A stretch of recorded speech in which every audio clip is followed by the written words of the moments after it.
শুভ সকাল বন্ধুরা, কেমন আছো তোমরা সবাই? ছোট্ট একটা গ্রাম থেকে আমি শান্তা, আমার ব্লগ চ্যানেলে তোমাদের সবাইকে জানাচ্ছি অনেক অনেক স্বাগত, অনেকটা ভালোবাসা। সকালটা হয়েছে অনেকটা সময় আগে, শীতের সকাল তো, ওই জন্যে 5:30 বাজলেও তখনও অন্ধকার।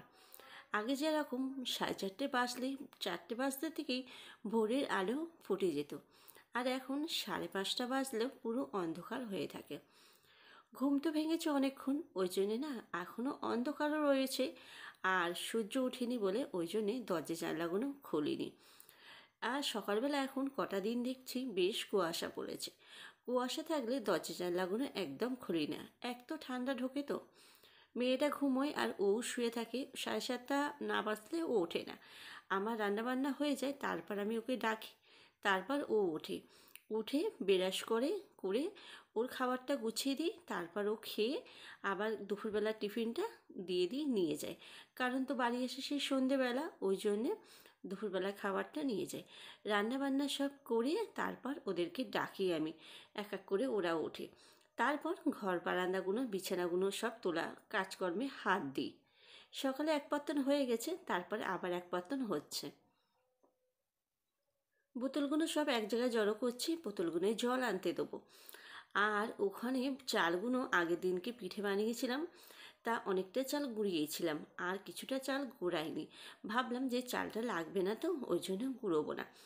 ওই জন্যে চালটা আমি ওইভাবেই রোদ্দুরে দেওয়ার জন্যে রেখে দিয়েছিলাম, ভালো করে শুকিয়ে তারপর কোটোয় ভরবো। কারণ কি বলতো, ভিজিয়েছিলাম তো, ভালো করে না শুকোলে চালগুলোয় ছাতা পড়ে যাবে, নষ্ট হয়ে যাবে। ওই জন্য কুলোয় করে কটা দিন একভাবে রোদ খাওয়াবো, একদম কটকটে শুকনো হবে, তারপর কোটোয় ভরবো। হাত দিয়ে দেখলাম একটু নরম রয়েছে বলে আবার কুলোয় রেখে দিলাম। ছাদে দিয়ে আসবো পরে। বোতলগুলো আর বিরাসটাকে রেখে দিলাম। ভাবলাম জল আনতে যাব, তারপর ভাবলাম না, বিছানাটা পরিষ্কার করেই জল আনতে যাব। এসে তারপর চাটা বসাবো। মেয়ে শুয়ে রয়েছে, মেয়েকে ডাকলাম যে মানে উঠে পড়। এইবার 8টা 8:30 মতন বেজে গেছে, যে এবার একটু চা খাবো। কি বলতো, একার জন্যে করে না আবার ওর জন্য আবার আলাদা করে গরম করব। ওই জন্যে আবার আমি চা খেতে খেতে ওর আবার মুখ ধোয়া হয়ে যাবে। ওই জন্য বললাম যে উঠে পড়, একসাথেই করব, একটু লেট হচ্ছে হোক।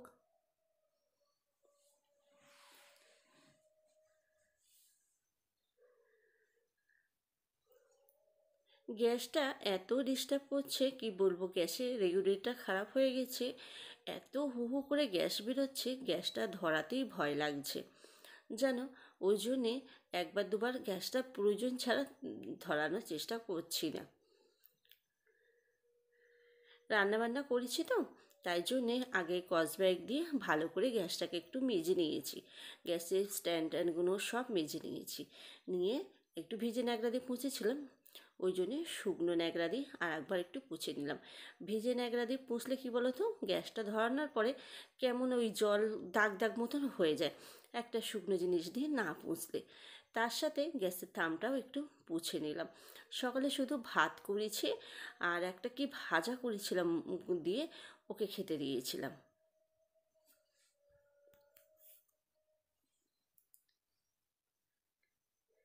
বাসনকোসন তো সব মাজা হয়ে গেছে, বেসিন দেখো পরিষ্কার। ওই আবার নেতাটাকে একেবারে একটু ধুয়ে ওখানে শুকোতে দেবো। বাসন সকালবেলা মেজেছিলাম তো, রান্না ভাতটা বসিয়ে দিই, বাসনগুলো এক এক করে মাজছিলাম। ওই জন্যে কালকে রাত্রিরে যে মাজা বাসনগুলো সেগুলো না আর তোলা হয়নি। ওই জন্যে এখন মাজা বাসনগুলো তুলে ফেললাম, তুলে ফেলে এইগুলো রাখলাম, একেবারে এই চুবড়ির মধ্যে রেখে দেবো। আর যে বাসনগুলো মেজেছিলাম সেই বাসনগুলো আবার গামলাটার মধ্যে উবুড় করে দিলাম।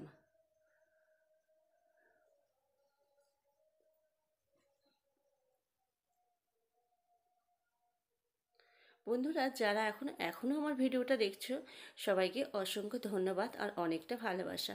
ভিডিওটা ভালো লাগলে অবশ্যই একটা লাইক করো, কমেন্ট করে জানিয়ে কেমন লাগছে। চ্যানেলটা সাবস্ক্রাইব করে অবশ্যই আমার একটু পাশে থেকো, সাপোর্ট করো। তোমাদের ভালোবাসার সাপোর্ট ছাড়া এগোতে পারবো না। প্লিজ একটু সাপোর্ট করো, ভালোবাসা দিও। বোতলগুলোই সব অল্প অল্প জল ছিল, জলগুলোকে ফেলে দেবো, অত দূর থেকে জল বয়ে নিয়ে আসি, ওই জন্যে ডালগুলোকে ভিজিয়ে রাখলাম। আগে একটু ভালো করে ডলে নেবো। ডালে অনেক রকম পাউডার থাকে, ডাল বলো চাল বলো, পাউডার থাকে। যতবার ওই সাদা পাউডারটা না ধুয়ে যায় ততবার ডালটাকে কষলে কষলে ধুয়ে তারপর ফেলে খাওয়াটা উচিত। ডাল না হলে সিদ্ধ করার সময় দেখবে ডালের ফেনা হয়, সাদা হয়ে যায়। ভাতেরও সেরকম, ওইগুলোকে চামচ দিয়ে ফেলে দিই। আর ওখানে জলটা দিয়ে ডালটাকে দেখলে তো ভিজিয়ে দিলাম। আজকে রান্নার কিছু নেই, ঘরে কোনো সবজি নেই, কি রান্না করব ভেবে পেলাম না। তাই ভাবলাম মসুর ডাল রয়েছে তো ঘরে, মসুর ডালের বড়া করব। আর দেখো, কাজে হাত দিলে একটার পর একটা কাজ কিন্তু লেগেই থাকে। ওদিকে মেয়ে উঠে পড়েছে, ওরও বেরাস হয়ে গেছে। ঘরের বিছানাটা কিন্তু গিয়ে ঝপ করে তুলে ফেলেছি। তুলে ফেলে ঘরের বিছানা তোলা তোমাদেরকে দেখানো হয়নি।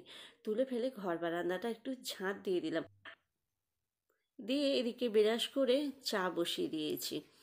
এদিকে চাও আমার হয়ে গেছে, ওদিকে বিরাস করতে করতে কলের জলটা কিন্তু আনতে যাওয়া হয়নি। ভাবলাম থাক, চা খেয়ে নিই, তারপর আনতে যাব। কাজে হাত দিলে একটার পর একটা কাজ আমরা করতেই থাকি। কাজগুলো কিন্তু আমাদের প্রতিদিন একই কাজ থাকে, একই কাজ কিন্তু একটু ঘুরিয়ে ফিরিয়ে করতে হয়। চলো পরে আসছি আবার।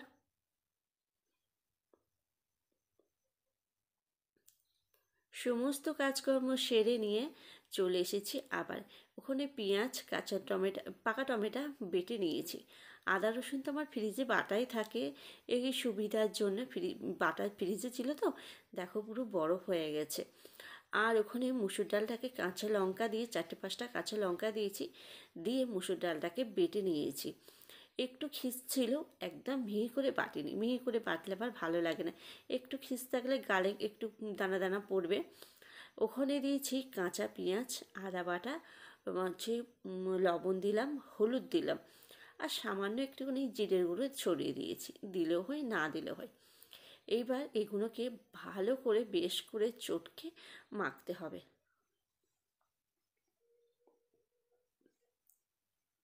দেখো, আমার একদম মাখা রেডি হয়ে গেছে, একদম মেখে নিয়েছি। আর এখানে কড়াই গরম করে তেল দিয়ে দিয়েছি।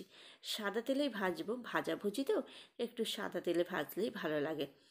এটা রাখার জায়গা পাচ্ছিলাম না, ভাবলাম যে ওই দিক দিয়ে রাখলে, কিন্তু ভাবলাম ওইখান থেকে দিতে অসুবিধা হবে, ওই জন্য এই দিকে রাখলাম যাতে দিতে সুবিধা হয়। কোনো শেপ দিচ্ছি না, যেরকম পাচ্ছি ছোট বড় ওইভাবেই দিচ্ছি। এইভাবে দিলে কিন্তু দেখতেও ভালো লাগে, খারাপ লাগে না কিন্তু। আবার এইদিকে ভাজা বসিয়ে দিই, ওইদিকে কী করছি দেখো তো। এই দেখো, আগের দিনকে একটুখানি চালের গুঁড়ি বেঁচে গেছিলো। ভাবলাম ওই হাফ কাপ মতন চালের গুঁড়ি ছিল, ভাবলাম চালের গুঁড়িটা ফেলে দেবো বলো, কষ্ট করে গুঁড়ালাম, ফেলে দেবো? ওইটুকুনি চালের গুঁড়ি রাখলেও আবার নষ্ট হয়ে যাবে।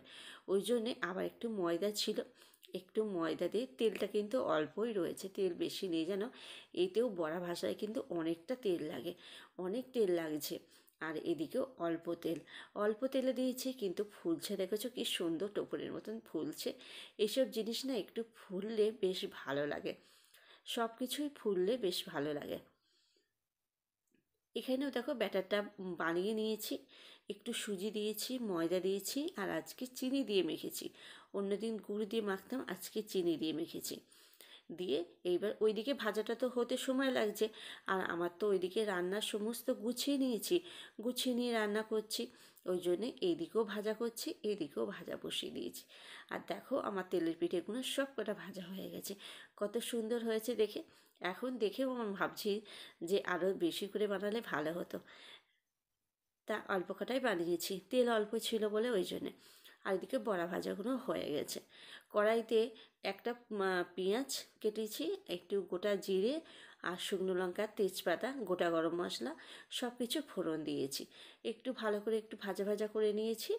একটু আদা রসুন বাটা দেবো, আদা রসুন বাটা দিয়ে একটু ভাজা করব, যত রসুনের গন্ধটা একটু ছেড়ে যায়।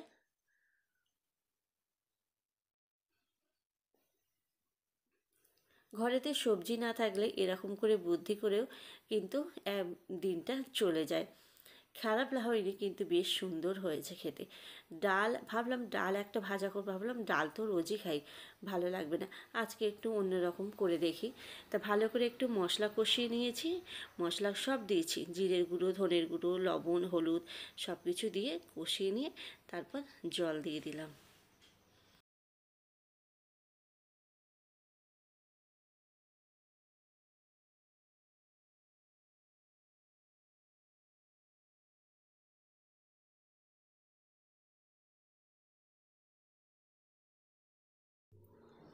ফুটে গেছে, বড়াগুলো সব দিয়ে দিয়েছি, আর এখানে একটু ঘি গরম মশলা ওপর থেকে ছড়িয়ে দেবো।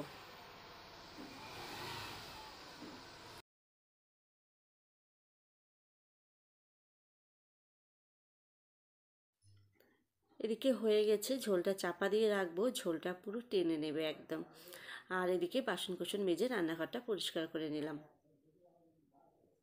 খাওয়া দাওয়া সেরে গেছিলাম মাঠে, অনেক দিন বাদে একটু মাঠে গেছিলাম ঘুরতে। মাঠে তো যাওয়াই হয় না, কিন্তু মাঠটা দেখো পুরো ফাঁকা। গেছিলাম যদি একটু বেতো শাক পাওয়া যায়, বেতো শাক তুলতে। আমি আমার ছোটো যা মেয়েরা সব গেছিলাম, কিন্তু না একটা বেতো শাক পাইনি। মাঠে গিয়ে একটু ঘুরে সর্ষে বাগান দেখে অনেকটা দূরে, এই যে দেখো পিছনে সবাই ছাগল নিয়ে এসেছিলো, তাদের সাথে এসে একটু গল্প করছিলাম। অনেকটা দূরে এসে ওদের সাথে একটু গল্প করলাম, করে তারপর মাঠটা ঘুরে বাড়ি চলে গেলাম।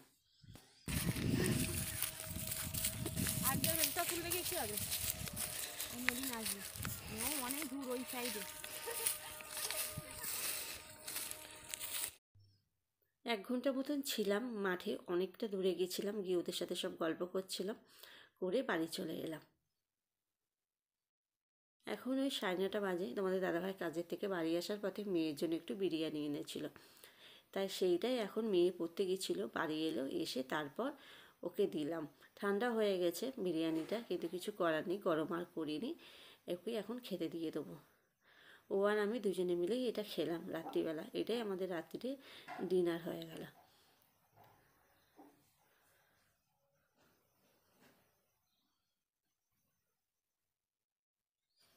চলো আমরা খেয়ে নিই। আজকের ভিডিওটা এখানেই শেষ করছি। ভালো লাগলে অবশ্যই একটা লাইক করো, কমেন্ট করে জানিও কেমন লাগছে। চ্যানেলটা সাবস্ক্রাইব করে পাশে থেকো।